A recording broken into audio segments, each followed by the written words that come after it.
we are. We're just outside Liverpool Street Station, and yeah, we believe we're at the scene, at a crime scene.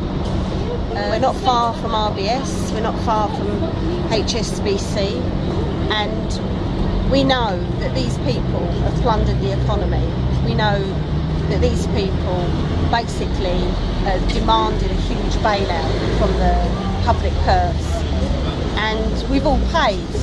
Some of us have paid with our jobs, some of us have paid with our homes, some of us have paid by getting into debt on credit cards, etc. And yet this week we hear that thousands of these people in the City of London, the bankers, are to be given £1 million bonuses, and there is nothing that this government is going to do about it. So welcome to the crime scene, welcome to the City of London. I think we could say that we're also on Benefit Street. There's a lot of media furore about this programme, Benefit Street, and yet if you look at how much is spent on benefits and how much has been spent on bailing out the banks, you'll find that how much is spent on benefits pales into insignificance. I think it's 180 billion that we've given to the banks, and it's an absolute scandal that they've got away with it. And they've got away with it because their friends in the media and the politicians have protected a tiny elite, a tiny parasitical elite in the city at the moment, are talking about how to make the multinationals pay taxes, or how to make the banks not rip the country off. So Ed Miliband's come up with this idea of breaking the banks up and attempting to not pay bonuses, but they failed on these issues. They failed over 6 years, and one of the reasons is you cannot control what you don't own.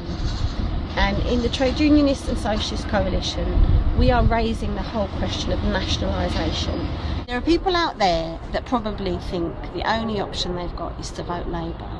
But if you look at what Labour have done, they've cascaded the bankers' cuts.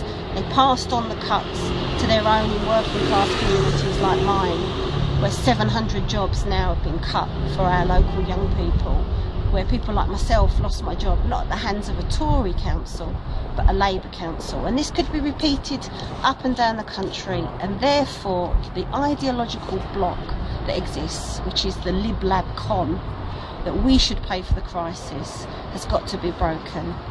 And we have to challenge this consensus. In May we have an opportunity to do that. No concession to UKIP, to the racist right, but raising the idea of workers' unity, you to get on in order for your family to get on.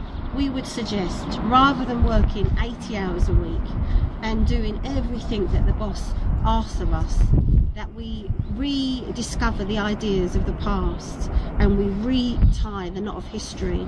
How did our foremothers and fathers get free education, get public education?